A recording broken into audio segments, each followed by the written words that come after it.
Photo असिदा उरिबा सक्तम असि खौपुम लंबीदा थोखिबा लाइबक थीरबा बस accident अदुदा यावखिबा warden ओजा नुपी अदुनी महाकी ममिंग श्रीमती युमनाम मिखुबी देवी कवि महाकी मपुरोइबगी मिंगना युमनाम प्रेमजित सिंह कवि अदुगा महाकी अस्ति असिना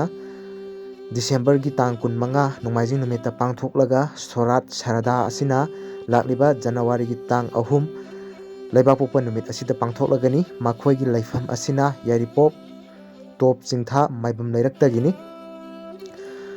लैखिद्रबा युमनाम मिखुबी देवी की मपुरोइबा युमनाम प्रेमजितना फोंदोरकपा वाफम खरा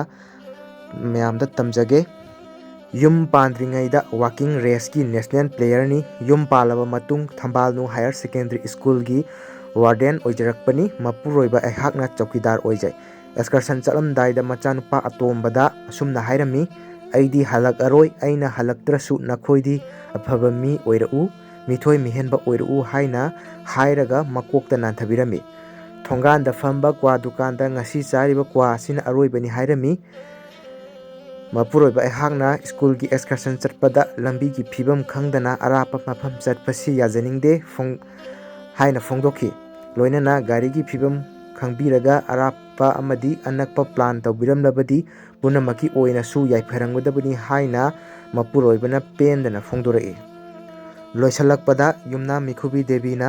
लाइरमलेंदा इंगना चिकना नुंगायफना लैबा ओइरसनु हाइना अैगी चैनल की माइकैदगी ईश्वर की मफमदा थौनिंजरी अमसुंग इमुंग मनुंग के अवाबदा सरुक याजरी।